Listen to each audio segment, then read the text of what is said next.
627. That's page 627. What does Okay. that mean? It means there's a glitch, and every time there's a glitch, it starts, it tells you that Yeah. it stops, it tells you it stops, and then. the glitch- Should I talk faster? Yeah. So this- I don't think that's the cause of the glitch. Okay, good, good. I'm usually I'm just blamed for guessing, these though. things. Where's Okay. our tech, our tech guy would know. So Gora, I think I gave you this quote before, but I'll repeat it. He calls this chapter 42, quote, a chapter that stands as one of James's greatest achievements and a turning point in the history of the novel. Okay, that is big, big words, okay, big claim, okay? And I think he's probably right, okay?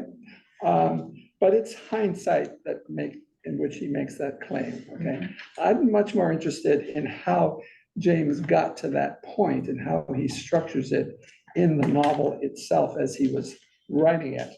And I think one way of approaching that is to take a chance and look at the preface again. I think you're old enough and wise enough, battle scarred enough to be able to face some of the preface, not all of it, but some of the preface, okay? So I'd like to just read what James wrote about what he said he thought he was doing and what he needed to do in order to make this a success. If you have the Norton edition, it's on page 7, at the very bottom of page 7. The point is, however, that this single small cornerstone, the conception of a certain young woman affronting her destiny, had begun with being all my outfit for the large building of the portrait of a lady. So that's what he has starting. That seems to be all he has. It came to be a square and spacious house. He loves house metaphors. Has at least seemed so to me in this going over it again. But such as it is, it had to be put up round my young woman while she stood there in perfect isolation. That is to me, artistically speaking, the circumstance of interest. For I have lost myself once more, I confess, in the curiosity of analyzing the structure. He's not the only one. By what process of logical accretion was this slight, quote, personality, the mere slim shade of an intelligent but presumptuous girl, to find itself endowed with the high attributes of a subject? In other words, why this girl? What has she got? Okay, what do I do with her? And indeed, by what thinness at the best would such a subject not be vitiated?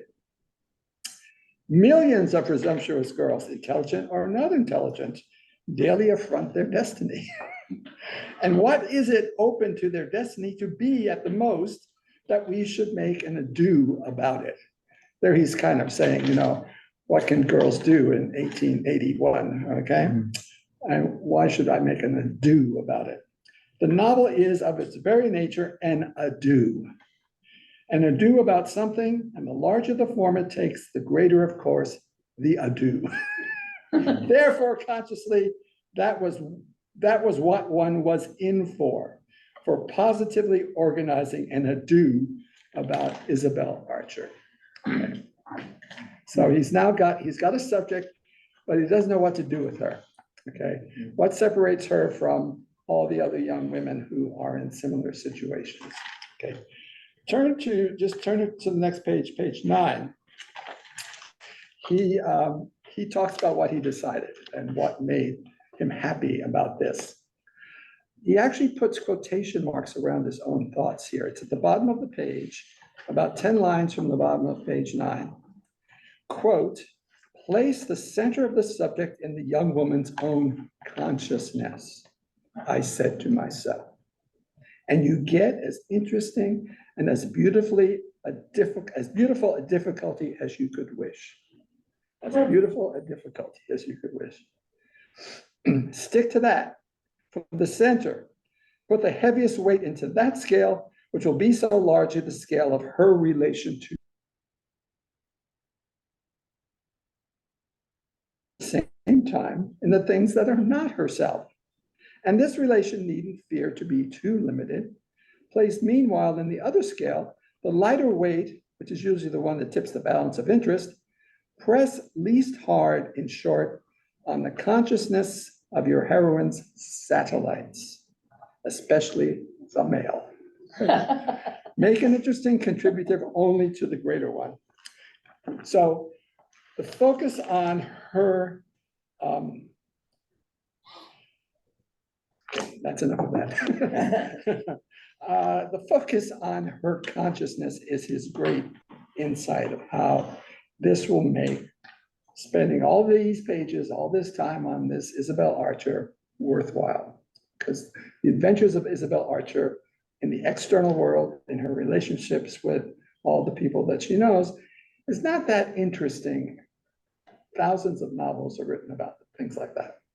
But this is something that actually focuses on her mind and her perception of herself and the world she lives in, okay? Now, before we look at what James does in chapter 42, let's look at how he leads up to chapter 42, as well as what happens immediately after that chapter, okay? I'm trying to see how he prepares the reader for what happens in 42, because we have, I think, an increasing emphasis on the issue of perception, okay? Now, let's start with chapter 36, okay? There is a very enigmatic leap in time here. The last thing we see at the end of chapter 35 is a scene with Pansy and Isabel and the Countess Gemini. The Countess Gemini is just about to spill some beans, and she knows a lot, okay? She says at the end of chapter 35, someday, if you can stand it, I'll tell you all about him, her brother, okay? Do you think my niece ought to go out of the room? Pansy, go and practice a little in my boudoir. Let her stay, please, said Isabel. I would rather hear nothing that Pansy may not. So she has put a halt to any revelations there, okay, coming in the form of sisterly gossip, okay? Then there is a gap, okay? You start chapter 36. One afternoon of the autumn of 1876, toward dusk, a young man of pleasant appearance rang at the door of a small apartment on the third floor of an old Roman house, and that is the home of Madame Merle, okay? Who is this young man? What's 1876 got to do with us? Where were we before? Okay. Eventually it becomes clear that 3 years have been skipped. He has skipped 3 years from chapter 35 to 36, okay? And it's not as if nothing happened in those 3 years, okay? And this has puzzled many, many readers and critics about James's decision to move along. He does cover some of it later, but he doesn't make it the focus of elaboration, right? But what does happen in those 3 years that maybe we'd like to know about? Anybody? He has it's a boy and he dies. She has a child. Most of all, she gets married. Yeah. First of all, she does get married, yes, okay. She does get married. And because at the end of 35, she's still engaged to him. She hasn't made the step into church. So that's one thing, okay? And would like to know how that actually happened, because it was an event that was opposed by her friends. I mean, there was very, very few people who said, great idea, okay? He's a sweetheart. You'll go far. So anyway, we'd love to know that. And there is later a little scene in the church. It is a kind of a flashback. But then secondly, there is, of course, the child. Okay, so she becomes pregnant rather quickly, okay, The baby dies at six months, and we know from Madame Merle that that's 2.5 years ago, okay? Now, Gora has an idea about why nothing is made of the baby after that. Did you notice a strangeness in that kind of, amnesia? You know, it just seems to be that that's something that happened, and then it doesn't matter. I mean, it has no bearing really on the rest of the story. Well, the inference is made that after the inception of the child, that Osmond and Isabel had no more nuptial relationship. Well, that's an interesting observation. I don't know that where do you I get thought that I from? found it in here, or maybe it was one of the footnotes or so. Well, since we don't get a lot of information, they don't seem to talk to one another much, right. okay? Apparently, they have separate lives after that. Gora's theory is that the reason James has her have a child is to definitely establish that the marriage was consummated. Okay. Because everything looks afterwards like, they're complete strangers. Okay. So once that's established, you can say, okay, well, at one point, it worked better. Okay. Now, what also happens in this chapter 36 is that we kind of get a plot. There suddenly is some kind of activity that has to be, worked out. We have a new character. We have a new character. Well, he's mentioned very briefly Yeah. earlier. Yeah. I'd forgotten. And of course, the narrator says, I'm sure you've forgotten who this guy is. Rose, I don't know exactly how you pronounce it. There's a couple of ways of pronouncing it, right? Rosier, Rosier, Rosier, And just call him Ned. Ned, okay. Tell me something about Ned. Characterized as a dilettante, just as to a degree Osmond may do that. But this is a dilettante who is younger. He has had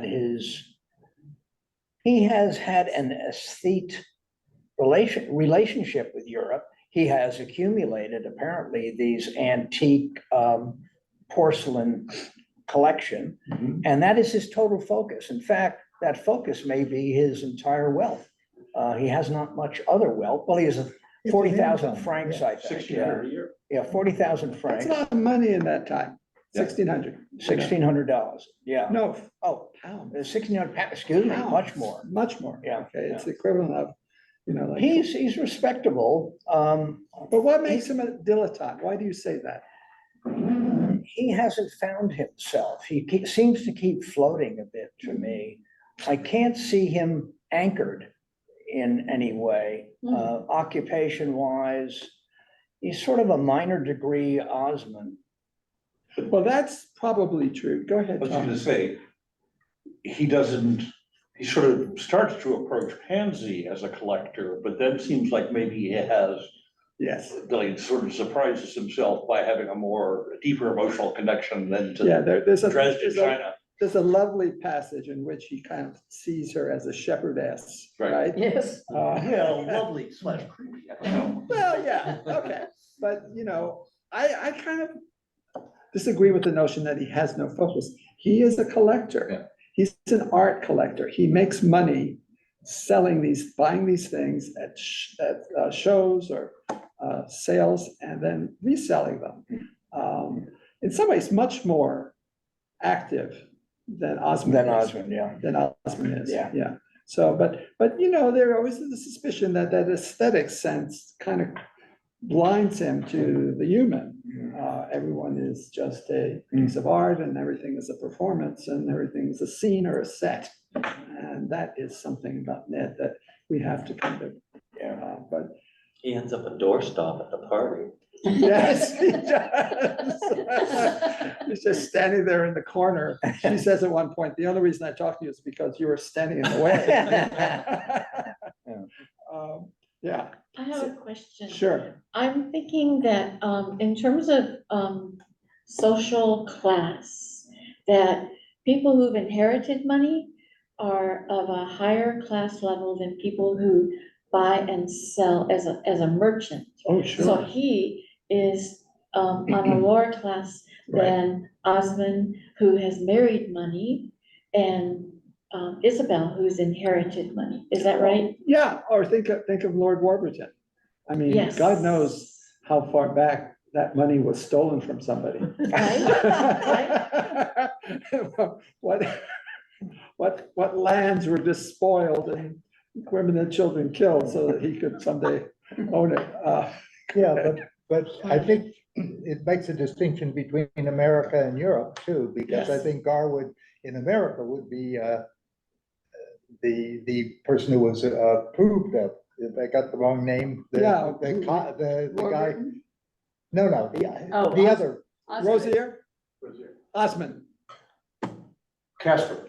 Casper. Oh, Casper Goodwood. Yeah. Goodwood, yes. Okay. Yeah, no, I mean, in America, somebody like Ned would be held in more esteem because he was sort of an entrepreneur. He was out making money. He was sort of, buying and selling and working his way through. He was a solid husband material as far as most families would consider. But he Most fathers. wasn't a husband yet until he meets someone. Right, right. I mean, he said at one point to Isabel, I could have married 20 different women. And she says, well, I hope you would have. Not all of them, she said, just one. So, yeah.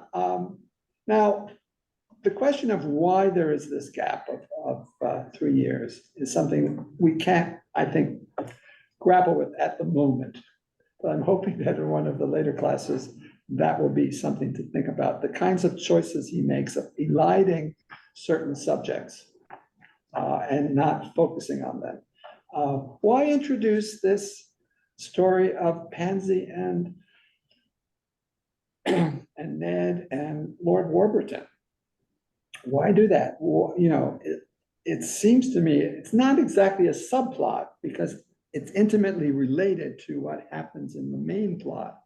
But they're new characters and they take up a lot of space, and their personal problems become the focus more so than Osmond and Isabel. You have to justify her position in the book because, she was just a milquetoast pansy and just did whatever anybody wanted. So no drama there until something happens. And so far, she has not shown what she's capable of, as I think. I mean, in this section of the book, she is still fairly passive. There's something going on, but we're not sure what. And I think that makes it interesting, yeah. I think she's also a reprise of Isabel. Because when we first meet Isabel, she's also pretty much a nothing. We get some interior stuff about her, but people who respond to her think of her as just pretty much a blank page. Yeah, although she's already apparently been engaged to Casper. So she's had some kind of experiences and she's a bit older. I mean, remember, Yes. Pansy's only 14 or 15. Right. Yeah, but still, I think we're getting a chance to see Isabel in a way responding to, as I say, a version of her own younger self. Yeah. And so facing some of the same dilemmas about, who to, not just who to marry, but how to decide who to marry. But, Pansy has a unique issue, which is her father. Now, Isabel does not have apparently true. any family worth speaking of except for 2 sisters. Her own father was kind of a, not a ne'er-do-well, but he was kind of a flake. Yeah. And so he had no real power. Osmond is a pretty formidable person, okay, who is convinced that no matter what happens, she will never disobey him. He has her controlled. Yeah. Okay. All right. But it's interesting that suddenly the focus moves to this secondary romance, or actually it's hard to say romance because, there's is no. Negotiation. It's a business kind of thing, yeah, who's she gonna marry and why? So it's not sentimental, there's no romantic feelings here. It's just I think negotiation, a business negotiation is a good way of looking at it. Okay. Oh, you've got it. So, on that note, when Isabel says, I think when she figures out Pansy probably understands better than Isabel does how to navigate the negotiations, that to me says a lot. I forget what chapter it is. I think it's a little past what we're supposed to read. You know what I'm talking about? Not really. They're having a wonderful, so I think it's in the 42, is it? That's the Oh. 46, that's the chapter that's so important. 42. Yeah, it might be in 42 where Pansy's asking her for advice. Pansy doesn't appear in 42. Okay, then it's It's later on. only Isabel. But Isabel backs off and says, it becomes clear to Isabel that Pansy is probably better at navigating this than Isabel was, Yeah. which is right along with it. Yeah, I think that's a true And it fact. tells us a lot about Isabel. I mean, I didn't realize Isabel was that aware, and it certainly gives us a lot of information about Pansy that Yeah, I didn't expect. there are many surprises to come. Let me just say that. The second sort of building toward 42 that I've noticed is in chapter 37, okay, the next chapter over, there is a very interesting use of the metaphor of the eyes. And of course, it's obviously been used earlier, but there seems to be a concentration of it now. And in the sense that the eyes are the organ of perception and of knowledge and of understanding. If you look at page 254, which is really the first page of chapter 37, if you don't have my book, there's one of those evenings, Thursday evenings at the Rocanera. And in the first line on 254, Osmond stood before the chimney, leaning back with his hands behind him. He had one foot up and was warming the soul. Half a dozen persons scattered near him were talking together, but he was not in the conversation. His eyes had an expression frequent with them that seemed to represent them as engaged with objects more worth their while than the appearances actually thrust upon them. Rosier, coming in unannounced, failed to attract his attention. But the young man, who was very punctilious, though he was even exceptionally conscious that it was the wife, not the husband he had come to see, went up to shake hands with him. Osmond put out his left hand without changing his attitude. What does that signify? Trouble. Contempt. Contempt, yes. Exactly. And actually, later on, it said he held out one finger. Two. Oh, two fingers. Yeah. That's not as bad as one. Yeah. But two, this is kind of like, I don't want, Gentleman, I thought he was such a gentleman. this is the way a gentleman shows contempt without slapping you. His version of a slap. It's Yeah. like Pardon? it's like the line in Casablanca, I would have contempt for you if I actually gave you any thought. Right, exactly. That's the kind of how Yeah. high the Yeah. contempt rises. But that kind of, Yes. I hope it doesn't ever happen to any of you. Yeah. Okay. How do you do? My wife's somewhere about here, says Osmond. Never fear, I shall find her, says Rosier cheerfully. Osmond, however, took him in. He never in his life felt himself so efficiently looked at, he being Ned. Madame Merle has told him, and he doesn't like it, he privately reasoned. He had hoped Madame Merle would be there, but she was not in sight. Perhaps she was in one of the other rooms or would come later. He had never especially delighted in Gilbert Osmond, having a fancy he gave himself airs, but Rosier was not quickly resentful, and where politeness was concerned, he had ever a strong need of being quite in the right. He looked round him and smiled, all without help, and then in a moment, "I saw a jolly good piece of Capo di Monte today," he said. Osmond answered nothing at first, but presently, while he warmed his boot sole, "I don't care a fig for Capo di Monte," he returned. "I hope you're not losing your interest in old pots and plates." "Yes, I'm losing my interest." Rosier for an instant forgot the delicacy of his position.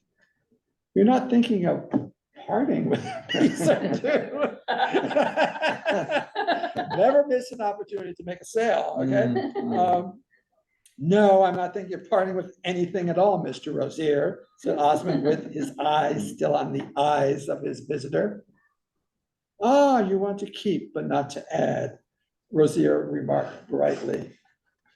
"Exactly. I've nothing I wish to match." That is a double entendre, match. Poor Rosier was aware he had blushed. He was distressed at his want of assurance.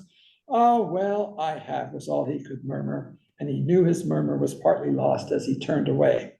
He took his course to the adjoining room and met Mrs. Osmond coming out of the deep doorway. This is the first time we have seen her since the end of chapter 35, okay? And I think you should note, and I'm not sure this is 100% true, but from now on, she is known as Mrs. Osmond. She's not called Isabel anymore, even by the narrator, okay? Okay. Correct me if I'm wrong, but I think that's true. Mrs. Osmond was dressed in black velvet. She looked high and splendid, as he had said, and yet, oh, so radiantly gentle. We know what Mr. Rosier thought of her and the terms in which, to Madame Merle, he had expressed his admiration. Do you remember that it said somewhere that they were childhood friends? Yeah. Yeah, in Albany or someplace like that. She had a In crush Europe, on, in Europe, I think. she had a crush on that. She had a crush on him, yeah. Mm. That's long gone. Mm. This picture of her in black velvet. Yeah. Critics like to talk about that painting of John Singer's Sergeant, Sure. Madame X, right? That scandalous picture, the décolletage down to here, yes. And there she is. There she is in the flesh, okay? Like his appreciation of her dear little stepdaughter, it was based partly on his eye for decorative character, his instinct for authenticity, but also on a sense of uncatalogued virtues, for the secret of a luster beyond any recorded, losing, or rediscovering, while his devotion to brittle wares had still not disqualified him to recognize, Mrs. Osmond at present might well have gratified such tastes. The years had touched her only to enrich her. The flower of her youth had not faded. It only hung more quietly on its stem. Great. She had lost something of that quick eagerness to which her husband had privately taken exception. She had more the air of being able to wait. Now, at all events, framed in the gilded doorway, she struck our young man as the picture of a gracious lady. Okay. The emphasis of people looking at one another and not being able to really say anything to one another. This kind of world in which you look, but you don't really get beyond the surface of that. And this is something that Isabel, of course, or Mrs. Osmond, is now trapped in. And she will, of course, have to come to terms with that at some point in chapter 42. Okay. Now, there are great, let me just do one, okay, I should do this one more. On page 260, the end of this chapter, okay, just before the beginning of 38. This is a really interesting, this is Isabel finally talking with Ned. in the middle, first quarter of the page, 260. Ned, had no intention of speaking to Osmond. It was neither the time nor the place. But he instinctively wandered towards Isabel, who was sitting, well, there she is, called Isabel. I'm wrong. And who sat talking. He sat down on the side of her. The old lady was Italian, and Rosier, whatever his name is, took for granted she understood no English. You said just now you wouldn't help me, he began to Mrs. Osmond. Perhaps you'll feel differently when you know. When you know. Isabel met his hesitation. When I know what? That she's all right. What do you mean by that? Well, we have come to an understanding. She's all wrong, said Isabel. It won't do. Poor Rosier gazed at her half pleadingly, half angrily. A sudden flash testified to his sense of injury. I've never been treated so, he said. What is there against me after all? That's not the way I'm usually considered. I could have married 20 times. It's a pity you didn't. I don't mean 20 times, but once, comfortably. Isabel added, smiling kindly, you're not rich enough for Pansy. She doesn't care a straw for one's money. No, but her father does. Ah, yes, he has proved that, cried the young man. Isabel got up, turning away from him. Did you catch that? Did you catch that insult? Yeah. Okay. Yeah. She doesn't say anything. She merely stands up and walks away. She caught the insult. Okay. Oh, yeah. That Osmond married her for her money. Okay. And he knows, Ned knows he's really made a mistake here. She got up, turning away from him, leading her old lady without ceremony. And he occupied himself for the next 10 minutes in pretending to look at Gilbert Osmond's collection of miniatures, which were neatly arranged on a series of small velvet screens. But he looked without seeing. His cheek burned. He was too full of his sense of injury. He was certain that he had never been treated that way before. He was not used to being thought not good enough. He knew how good he was, and if such a fallacy had not been so pernicious, he could have laughed at it. He searched again for Pansy, but she had disappeared, and his main desire was now to get out of the house. Before doing so, he spoke once more to Isabel. It was not agreeable to him to reflect that he had just said a rude thing to her. The only point that would now justify a low view of him. I referred to Mr. Osmond as I shouldn't have done a while ago, he began. But you must remember my situation. I don't remember what you said, she answered coldly. Ah, you're offended, and now you'll never help me. She was silent an instant, and then with a change of tone, it's not that I won't, I simply can't. Her manner was almost passionate. If you could, just a little, I'd never speak your husband save as an angel. That's not a winning argument at this point. The inducement's great, said Isabel gravely, inscrutably, as he afterwards to himself called it. And she gave him, straight in the eyes, a look which was also inscrutable. It made him remember somehow that he had known her as a child. And yet it was keener than he liked, and he took himself off. That is a wonderful scene in which people realize that sometimes speaking causes more trouble than pretending not to remember. Okay. Now, in chapter 39, 271 and 272, Ralph, who is always a wonderful touchstone of good sense, although not always applied sensibly, Ralph is in some ways the kind of conscience of the story. So let's take this up. She has gone to see him, and is this a flashback? I'm not quite sure. Anyway, no, this is Ralph's visit to her a year after she's been married. And here we get a really good sense of what she looks like. Ned gives us a very brief description, but actually, Ralph's insights and his language are much more precise. It's about 3/4 of a, okay, if you don't have that edition, it's like the third or fourth page in the chapter. Probably the third page in the chapter. Okay, 271, about 15 lines from the bottom. This is Ralph. To be a member of her circle to perceive it. For there was nothing to gape at, nothing to criticize, nothing even to admire in the daily proceedings of Mr. and Mrs. Osmond. Ralph, in all this, recognized the hand of the master.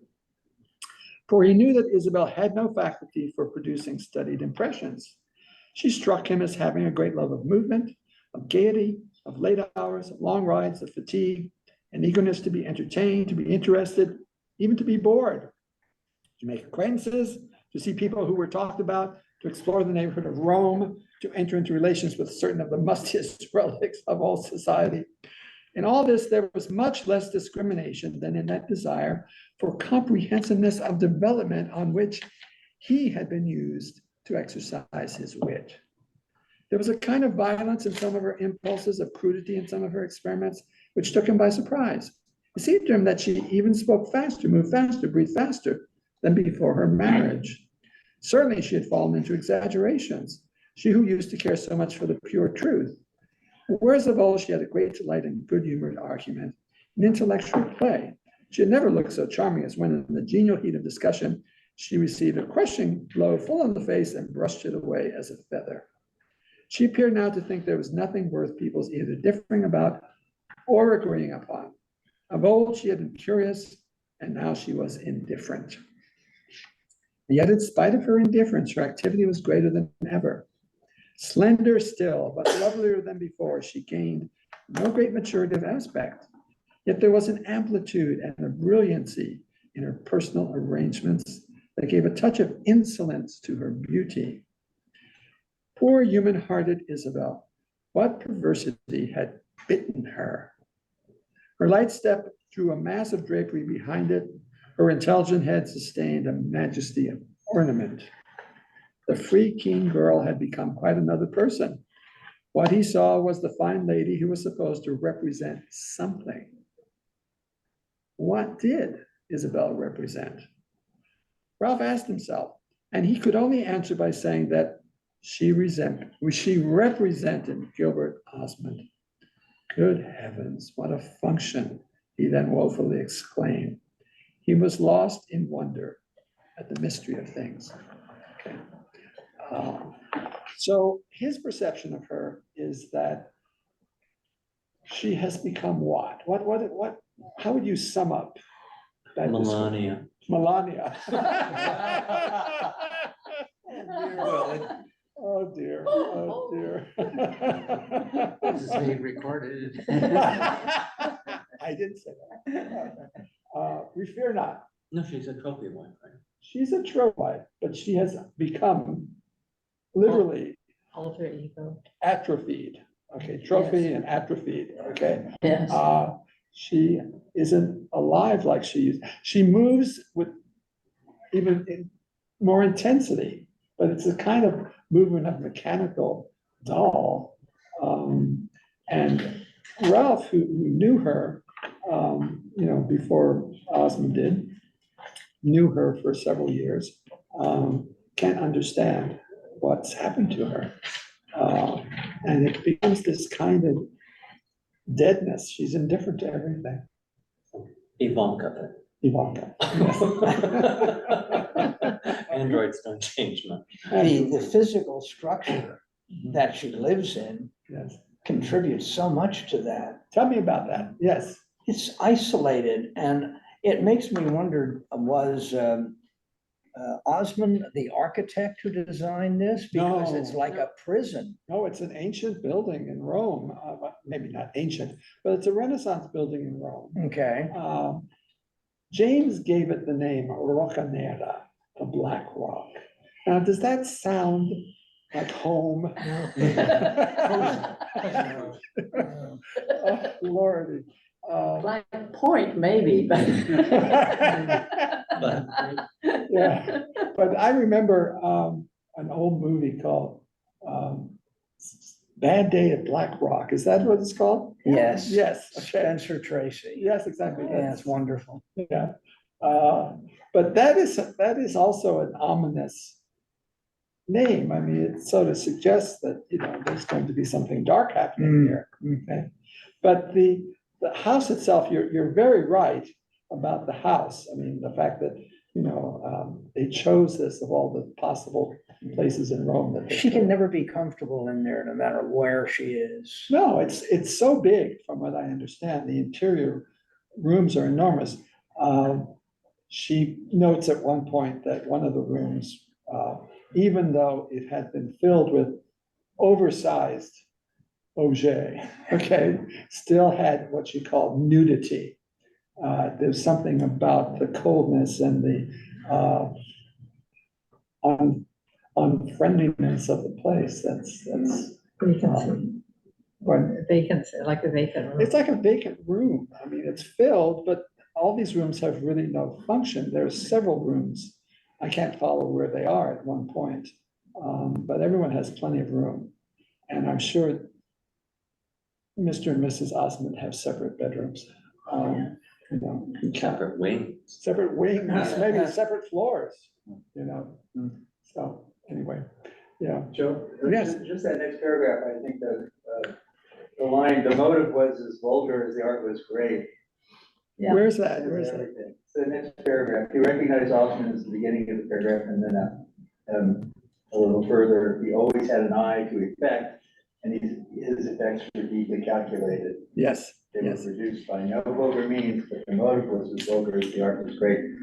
I get the sense that permeates every place in Yeah, the home. exactly. All this, And Ralph says about Osmond, he works with superior material. Its rich abundance compared with his former resources. Yes, he has money to buy stuff. Yeah, but this vulgarity thing is always. well, that's the one thing he kind of is frightened by is vulgarity. To be vulgar is to him like the most awful thing that could possibly occur. You know, no crime would be as high as vulgarity. And yet he's so vulgar. Yeah. In his motives. Okay, all right. Now, there is this key passage in chapter 40. When Isabel returns from some outing at nighttime, okay? Oh, yeah. It's 281, chapter 40 in my book. How far into the chapter? It's about the middle of the chapter, actually. Okay. This is one of the key moments in the development of Isabel's perception of where she is, who she is, and what she's in, okay? Just beyond the threshold of the drawing room, Isabel, stopped short. The reason for her doing so being that she had received an impression. Now, impression is not knowledge, but it is on its way to becoming that. An impression had, in strictness, nothing unprecedented, but she felt it as something new, and the soundlessness of her step gave her time to take in the scene before she interrupted it. Madame Merle was there in her bonnet, and Gilbert Osmond was talking to her. For a minute, they were unaware she had come in. Isabel had often seen that before, certainly.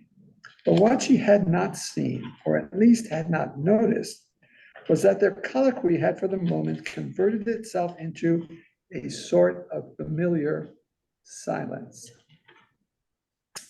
from which she instantly perceived that her entrance would startle them. Madame Merle was standing on the rug, a little away from the fire. Osmond was in a deep chair, leaning back and looking at her. Her head was erect as usual, but her eyes were bent on his. What struck Isabel first was that he was sitting while Madame Merle stood. There was an anomaly in this that arrested her. Then she perceived that they had arrived at a desultory pause in their exchange of ideas and were musing face to face with the freedom of old friends who sometimes exchange ideas without uttering them. There was nothing to shock in this. They were old friends, in fact. But the thing made an image lasting only a moment, like a sudden flick of light. Their relative positions, their absorbed mutual gaze struck her as something detected. But it was all over by the time she had fairly seen it. Madame Merle had seen her and had welcomed her without moving. Her husband, on the other hand, had suddenly jumped up. He presently murmured something about wanting a walk, and after having asked their visitor to excuse him, left the room.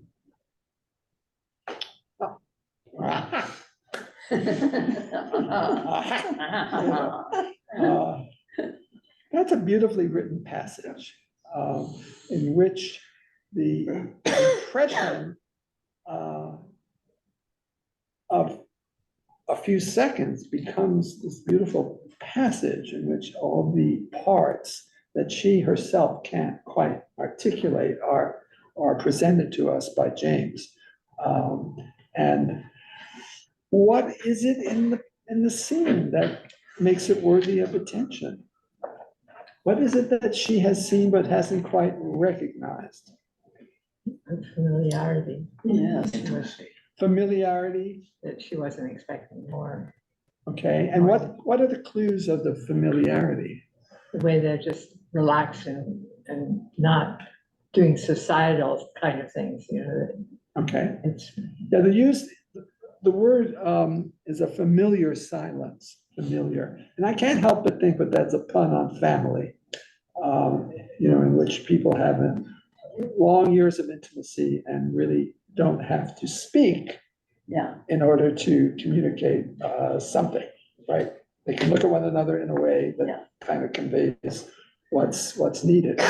The sense we get is that Isabel and Osmond, in contrast, do not have the intimacy that is suggested by the scene we've just witnessed. Well said, that's very good.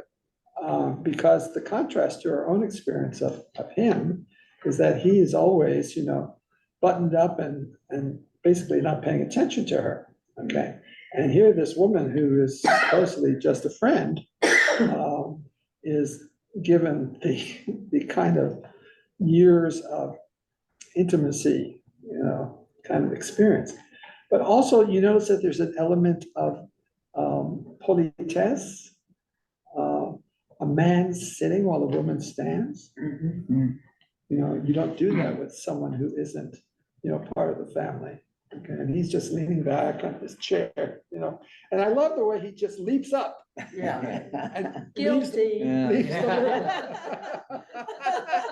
Oh, shit. Whoops.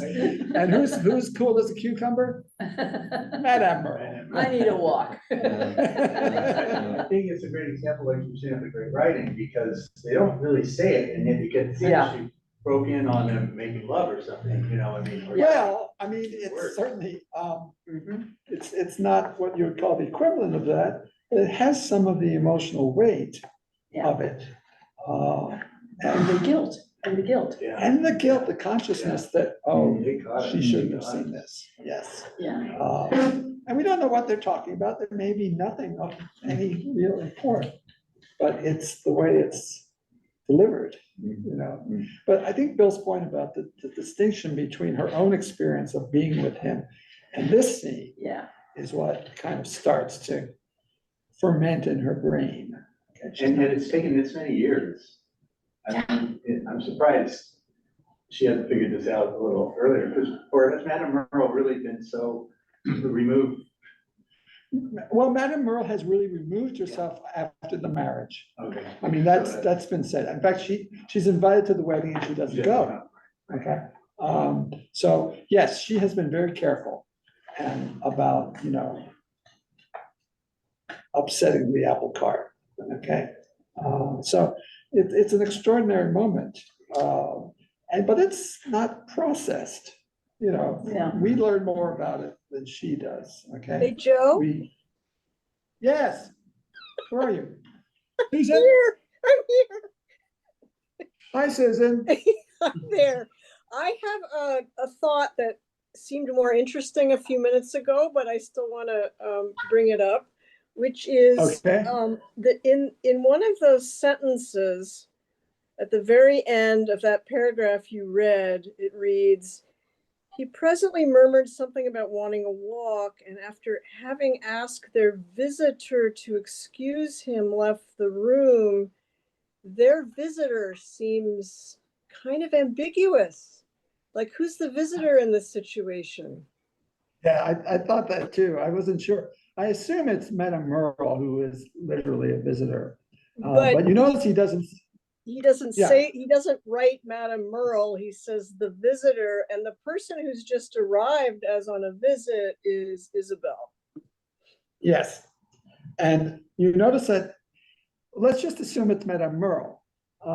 But he doesn't say, excuse me, to his own wife. Right? He only excuses himself to the visitor. Yeah. So there's another piece of the puzzle. Yeah. Indeed. Anything else, Susan? Do they have a task? Is this gonna come out? Oh, yeah. Oh, yeah. It comes out. It comes out. The Countess Gemini spills the beans. Of course, yes. Two-faced, Gemini. Gemini, exactly. Okay, one more example before we get to 42. We'll eventually get there, I'm sure. Look at chapter 41. The end of 41, just before 42 starts.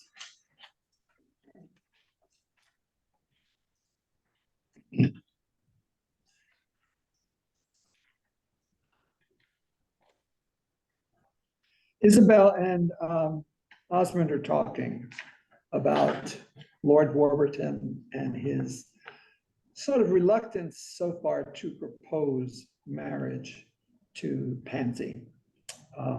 And that's a very interesting kind of dynamic there. Isabel's feeling about that, Warburton's feeling about that, Pansy, she seems to be willing to do whatever. Okay. Let's see, where should I take that? Let's just take the last couple of paragraphs. He answered nothing for some time. He took up a book and fingered the pages while she sat silent and occupied herself with Pansy's tapestry. "You must have a great deal of influence with him," Osmond went on at last. Him being Lord Warburton. "The moment you really wish it, you can bring him to the point." This was more offensive still, but she felt the great naturalness of his saying it. And it was, after all, extremely like what she had said to herself. "Why should I have influence?" she asked. "What have I ever done to put him under any obligation to me?" "You refuse to marry him," said Osmond with his eyes on his book. "I must not presume too much on that," she replied. He threw down the book presently and got up, standing before the fire with his hands behind him. "Well, I hold that it lies in your hands. I shall leave it there. With a little goodwill, you may manage it. Think that over, and remember how much I count on you." He waited a little to give her time to answer, but she answered nothing, and he presently strolled out of the room. Okay. This, to me, seems on the face of it not so interesting or important, but it is the subtext of what he's talking about that is important. You might remember in chapter 42, there's a section where Isabel talks about how she found him unclean. Okay. His assumption that all married women have affairs, she would have an affair. And if it was with Warburton, well, if that's what it takes, get him to pop the question to Pansy. I mean, this thought has crossed Isabel's mind, that he's interested in Pansy because that means he can be closer to her. Okay, that he hasn't sort of given up his infatuation with her. But this is, you know, the kind of putting it as bluntly as possible, you know, Yeah. with a little goodwill, to me, is what it is, right? You will manage it. Okay. And she doesn't say anything. She's, no. And this begins the so-called meditation of our friend. Tell me something about that chapter as you experienced it. Did it seem to you unusual? Did it seem to you Creepy, complex and hard to follow, or creepy, creepy? because, you know, he asked her to marry him and now he's going after the daughter, you know, it's, Oh, Warburton. yeah. Yeah, well, that's a different story, but in 42, Isabel's thinking about a lot of things besides Warburton. What else? I mean, what kind of, I mean, this is, It's almost a horror story, you know, where the full horror of what she got herself involved into and or she's musing on that as sort of, but it's just sort of dawning on the reader as to what a monster Osmond is. well, I think it's dawning on her too. I think that's really the point Yeah. of the section, is that James requires her to think through herself without the narrator telling us. She's telling herself what her experience has been. She's adding things up. She's making 2 and 2 equal 4. She knows all these things. She knows all the things she's tried to do to make him like her. And she realizes that, yes, she's not quite what he expected, but, you know. But that he hates her. Yes. That is the realization that finally she comes to. He hates her. He despises her.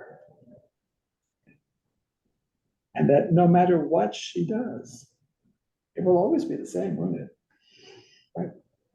Well, it get worse. Yeah.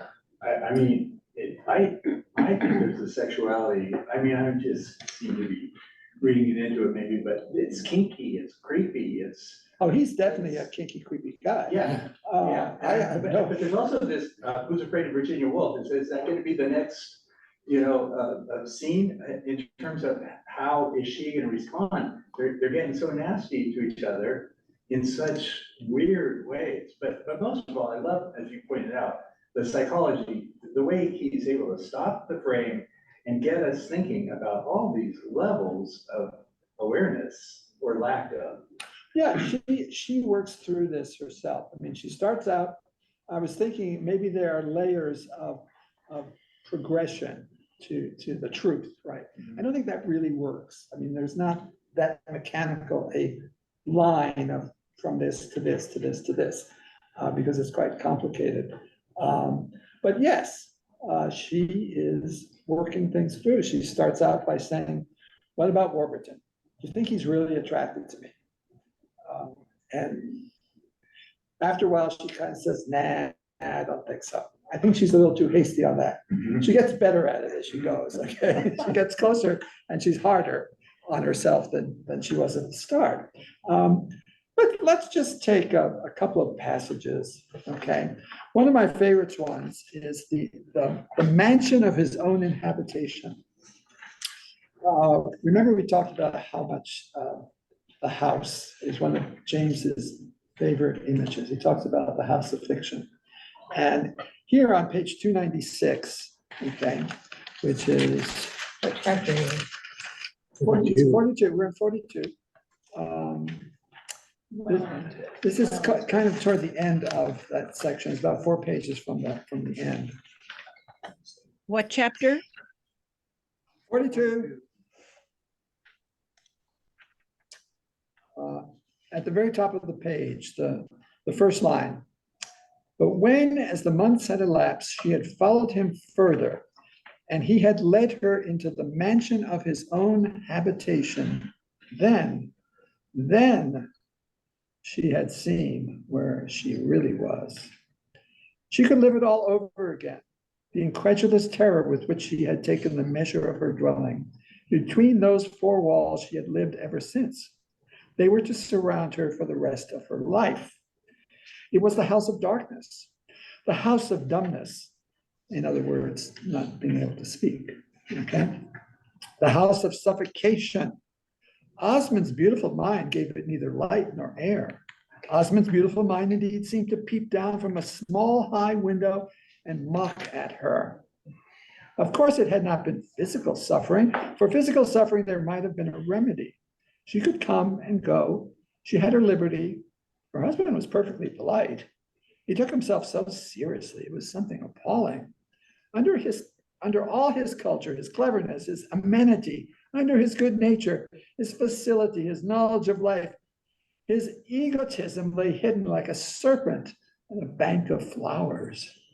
She had taken him seriously, but she had not taken him so seriously as that. How could she? Especially when she had known him better. She was to think of him as he thought of himself, as the first gentleman of Europe. So it was that she had thought of him at first, and that indeed was the reason she had married him. That's another question we really have to kind of grapple with. That's one clue. But when she began to see what it implied, she drew back. There was more in the bond than she had meant to put her name to. It implied a sovereign contempt for everyone but some 3 or 4 very exalted people whom he envied, and for everything in the world but half a dozen ideas of his own. That was very well. She would have gone with him even there a long distance. For he pointed out to her much of the baseness and shabbiness of life, opened her eyes so wide to the stupidity, the depravity, ignorance of mankind, that she had been properly impressed with the infinite vulgarity of things and the virtue of keeping oneself unspotted by it. But this base, ignoble world, it appeared, was after all what one was to live for. One was to keep it forever in one's eye, in order not to enlighten or convert or redeem it, but to extract from it some recognition of one's own superiority.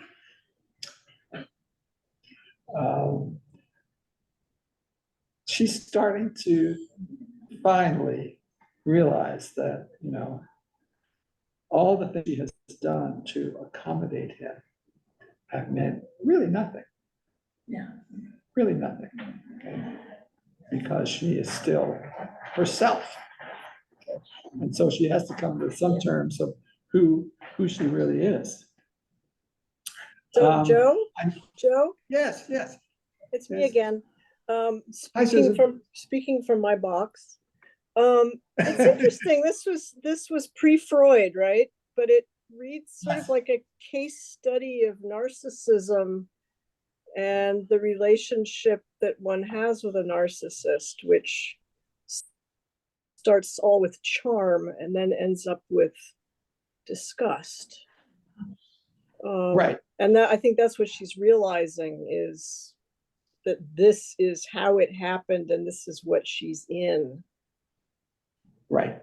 Yeah, and the metaphor of the house, she's trapped. The doors are closed. Okay. And there's nothing much she can do about it.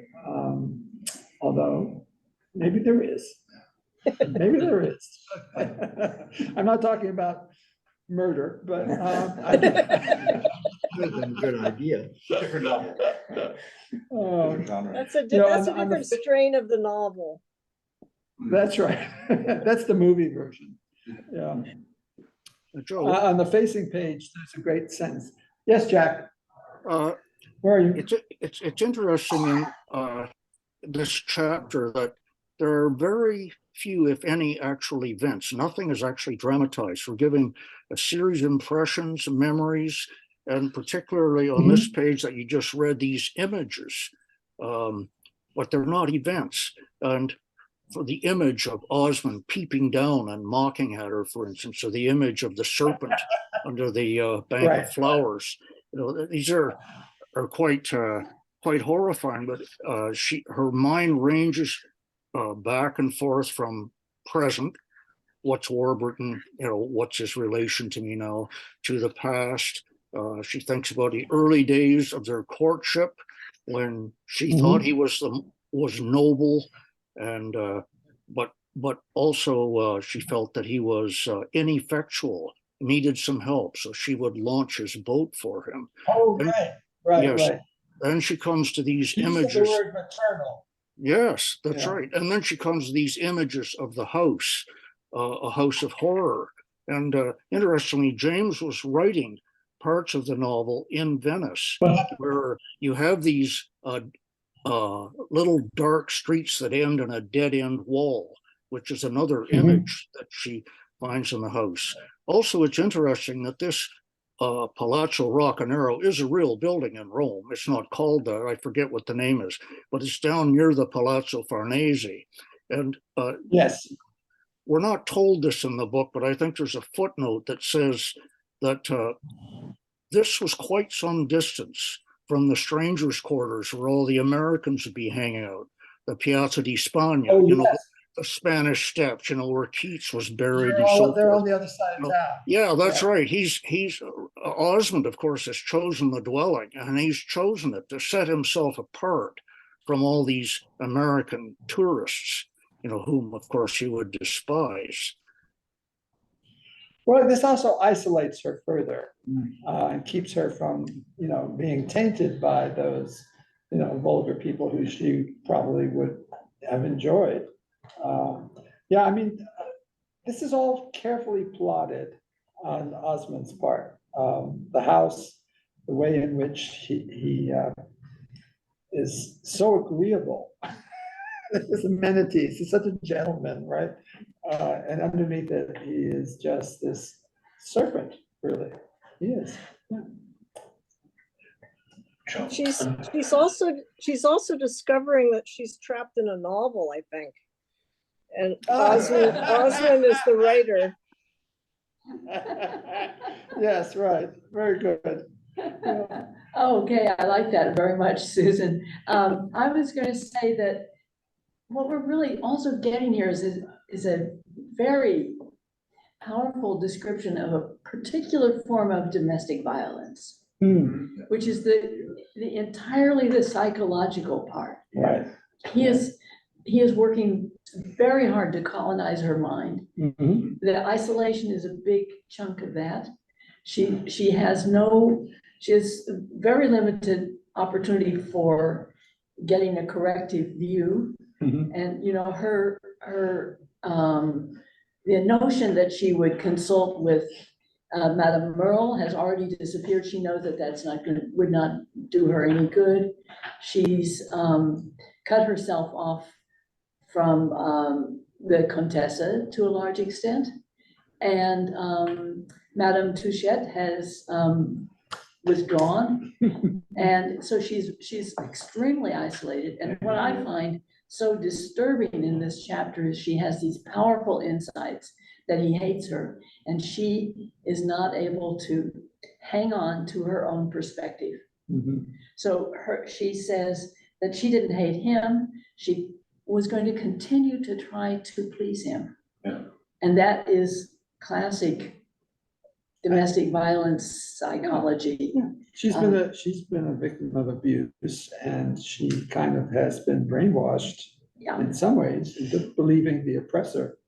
That's right, and she kind of knows it, but she can't work past it. She has this, you were saying, there's not a logical sequence here. Right. There's way too much. It's just, you really, really want to stop her and say, think a little bit, another step.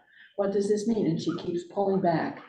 And that's one thing I wanted. I wanted to see that she had come to a clear conclusion at the end of this chapter, and it's not really the case. Yeah. But there are things that happen in 43 that suggest to me that there is some residue Yeah. of this. Okay, and I'll get to that in a minute, but Well, I was just gonna add to that, because it seems like, when Henrietta, I think the Contessa and Henrietta both give me hope that it's not just gonna be a horrible story. And when Henrietta first says, well, just leave, I physically felt myself, oh, she can do that? Because I was all into that mindset too. She's trapped, can't get a divorce, right? And yet when she says that, I realize, oh, maybe she can. And then Henrietta repeats that. And the Contessa's dropping little hints too. So I kind of get that feeling that she's not, I guess I'm not as pessimistic as you do. I guess I just am constantly troubled by, I don't understand why she feels the obligation to be obedient. I mean, she clearly thinks that for some reason, just because she entered into a marriage, that she can never think again and never act on her own again. And she caves in again and again and again. And I don't see the motive for it. I don't see the power of, I know the power is telling her to fight. I don't understand the power of what is holding her hostage. Is her money still her money? I think it is, or at least, well, I was interesting. I was just this morning watching the discussion of the French Revolution, and at least in France, a woman inherited her own money. The man might manage it while she. How about a divorce? Huh? How about a divorce? No. So if she got a divorce, her money goes with him. Divorces are really hard in those days. I thought they tied it up. I thought, Mr. tied it up so that the fortune hunters couldn't get it. But- yes. Yeah. But I was just. That's not surprising because I was always raised in the belief that I was just looking for a way that women. didn't think she could leave. But I want to go back to, please. She didn't need the Tom. money. She Tom. hadn't had it in the first I place. think you're right. She didn't want the money. Yeah. Tom. But I think what keeps her in it is a couple things. One is it keeps, she wants the marriage to work. She doesn't want to admit to herself that her marriage has failed. But That's right. There's also a bunch of, where her pride, like she won't admit to Ralph that he was right all along. That's like the big, barrier between them is that he understands that she doesn't want to admit that he was right. Right. But that pride also, I think, keeps her going, or keeps her deluding herself. Well, gosh, maybe if I just do a little bit more, I can please him. And she takes her vows seriously, right? I mean. Well, she yes, takes vows. but she's also a woman of the 19th century. I mean, she's a woman raised in a patriarchal society where men were in charge, and marriage was something that one took seriously. I mean, as a lifelong commitment. I just think that she is not as free as she imagines. I mean, the part of the fallacy of Isabel's ambitions is that she's really not as free as she claims to be. And Ever or now? I think ever. And she falls into this marriage partly, I think, because she feels she needs a safe harbor, something that is, And I see one other dynamic going on. I think that she went into the marriage with a naive understanding of the world and how it works. And part of becoming an adult has to do with seeing others for what they really are as opposed to what we want them to be. And so she's having a reckoning in this scene, and she's realizing what is really going on as opposed to what she had wanted or hoped for or expected. And being able to have that honesty within ourselves about what we see and what we're experiencing is part of growing up and becoming an adult. We all have huge disappointments, either at work or with lovers or in marriages or with best friends or with siblings, but we all have had a similar experience, a huge disappointment in a relationship and it helps us become older and wiser. Right, and I think this is a maturation story. Whether are we any wiser? I suspect not, but anyway, thank you. I have one more passage I want to read to you from chapter 42, which to me was like, my eyes got wide at this passage. I didn't expect this degree of frankness in this chapter. It's page 298 in the Norton. It's the top of the page. It's 2 pages from the end of chapter 42. He had expected his wife to feel with him and for him, to enter into his opinions, his ambitions, his preferences. And Isabel was obliged to confess that this was no great insolence on the part of a man so accomplished and a husband originally at least so tender. You know, he has sold her a bill of goods about himself. Yeah. And it Yes, takes her a long time to realize that it's shoddy material, okay, and should be sent back, okay? But there were certain things she could never take in. To begin with, they were hideously unclean. She was not a daughter of the Puritans, but for all that, she believed in such a thing as chastity and even of decency. It would appear that Osmond was far from doing anything of the sort. Some of his traditions made her push back her skirts. I love that. You know, women push back their skirts not to get them dirty, right? Yeah. Okay, and that image is a wonderful one. Did all women have lovers? Did they all lie and even the best have their price? Were there only 3 or 4 that didn't deceive their husbands? When Isabel heard such things, she felt the greatest scorn for them than for the gossip of a village parlor, a scorn that kept its freshness in a very tainted air. There was the taint of her sister-in-law. Did her husband judge only by the Countess Gemini?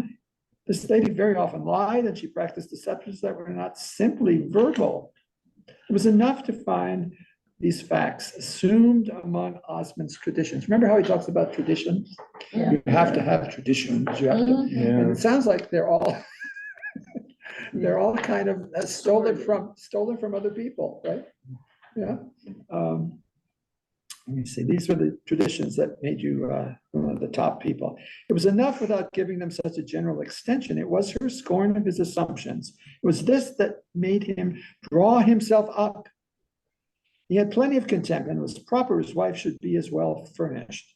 But that she should turn the hot light of her disdain upon his own conception of things, this was a danger he had not allowed for. He believed he should have regulated her. He believes he should have regulated her emotions before she came to it. And Isabel could easily imagine how his ears had scorched on his discovering that he had been too confident. When one had a wife who gave one that sensation, there was nothing left but to hate her. Hate her. In fact, she uses the word despise. He despised her, which I always think is the more horrible aspect of hate. So she comes to the end of this passage, this moment in her life, this meditation. And the next chapter, there are 2 things that give me a sense that there's something that has been altered in her that is different, okay? On page 306 in chapter 43, she has another of her many conversations with Lord Warburton about Pansy. Yeah. On 306 in the middle. What chapter? Chapter 43, next chapter. Next to last page. Page 306. Page 306.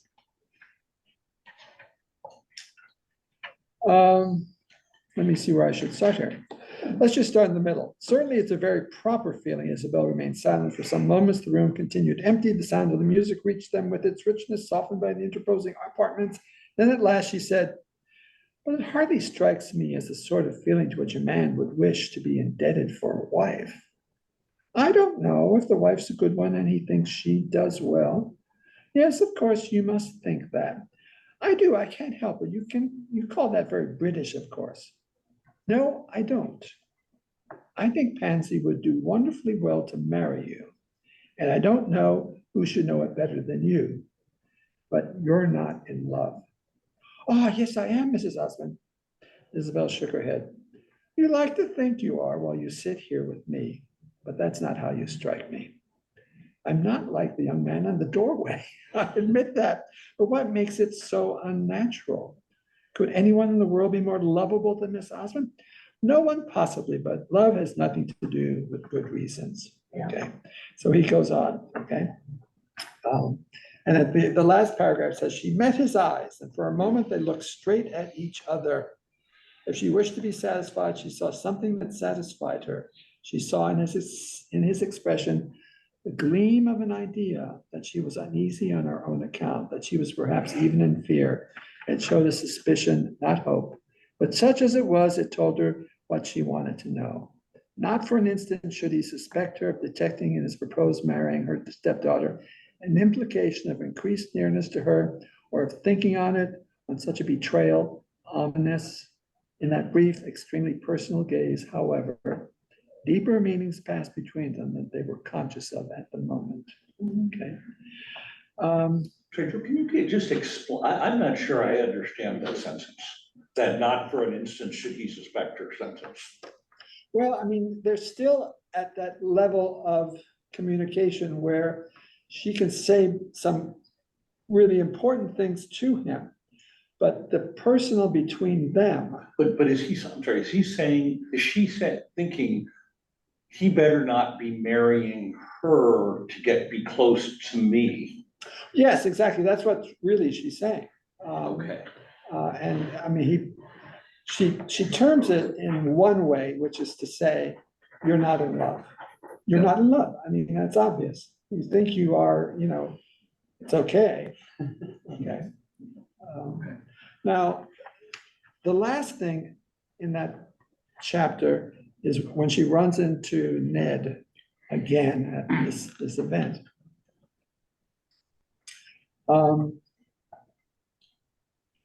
She says to him in the last paragraphs, she was well satisfied that when in passing back into the ballroom, she found Edward Rosier still planted in the doorway. She stopped and spoke to him again. "You did right not to go away. I have some comfort for you." "I need it," the young man softly wailed, "when I see you so awfully thick with him." "Don't speak of him. I'll do what I can for you. I'm afraid it won't be much, but what I can, I'll do." He looked at her with gloomy obliqueness. "What has suddenly brought you round?" Okay. "The sense that you are an inconvenience in doorways." She turns a little joke, but what has brought her around? I think that experience of, consciousness raising, if I can use that awful term, that sense of in that previous chapter, she has seen a few things that she hadn't seen before. She has drawn a few lines. But then look at the very last Yeah. sentence in Yes. this. Yeah.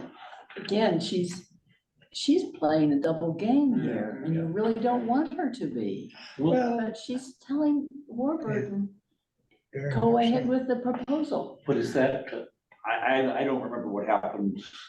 Is that maybe like she knows that will alienate Osmond somehow? No, No. Osmond wants this. Well, Osmond wants it. Osmond Right, wants the but letter. how's it, well, Oh, yo, you mean, she's helping, somehow she's helping, I don't understand it either. No. That I what mean- she's doing in encouraging both Rozier and she's Warburton. encouraging him, Ned, Yeah. and she is at the same time doing exactly what Osmond wants her to do. Right. And so, you just really want to wring her neck and say, Yeah. Well, Wait, well, It's a double game here.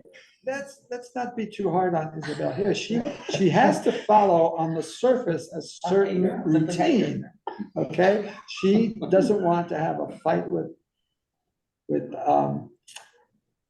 Osmond. She doesn't want to have a fight with him, okay? So she tells him, Warburton, send the letter, okay?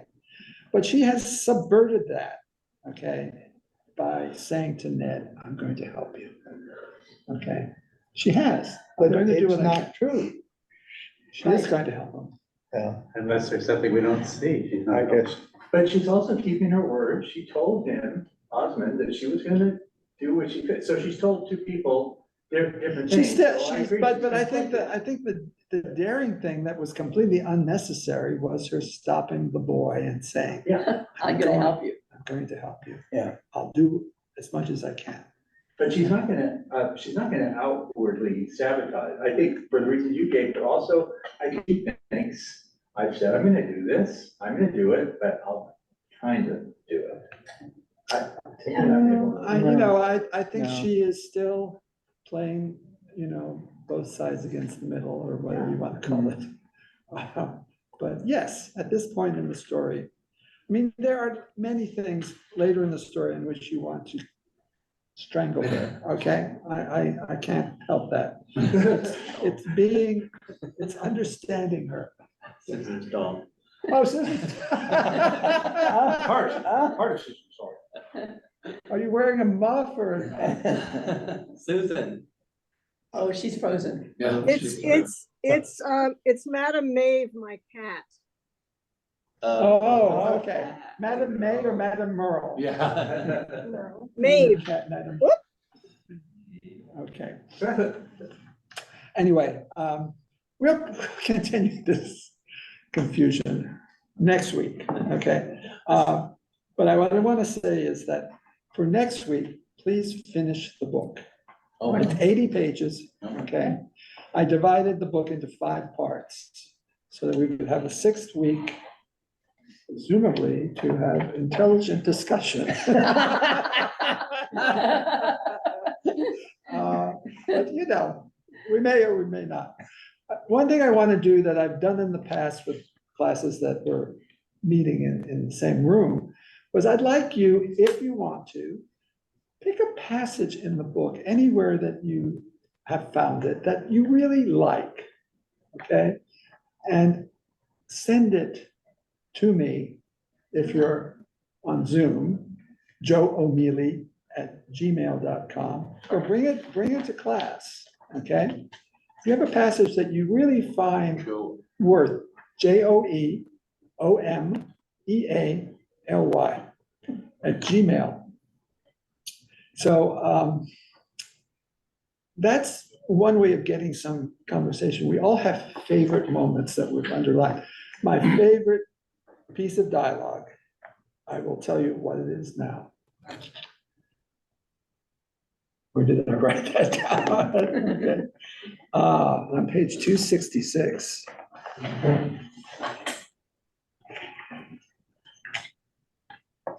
Yes. I know it is. You know what it is already. Yeah, she's talking to someone about the decorations of the house. You've got an awfully good house.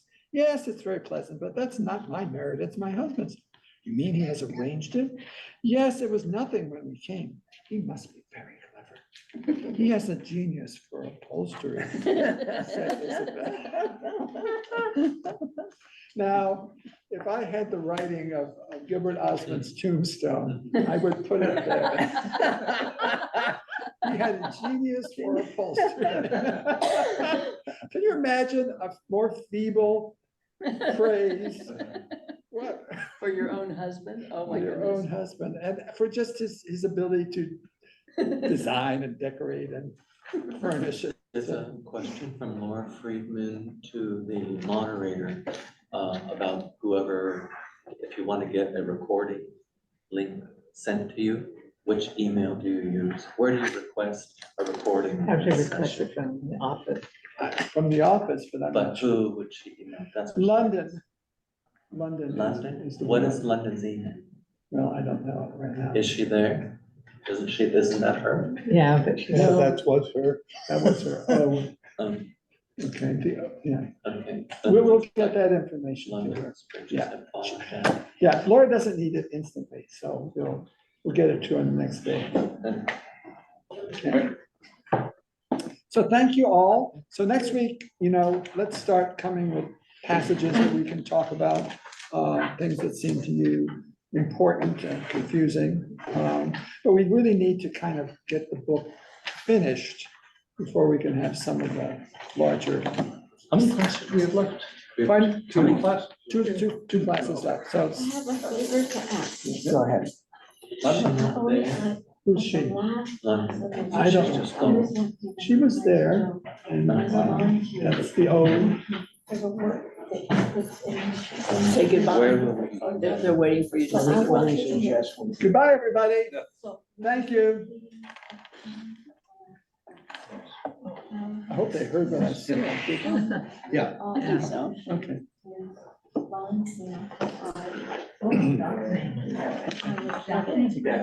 You're a good person. You can handle. You want to fix these. You can handle. Can I ask something about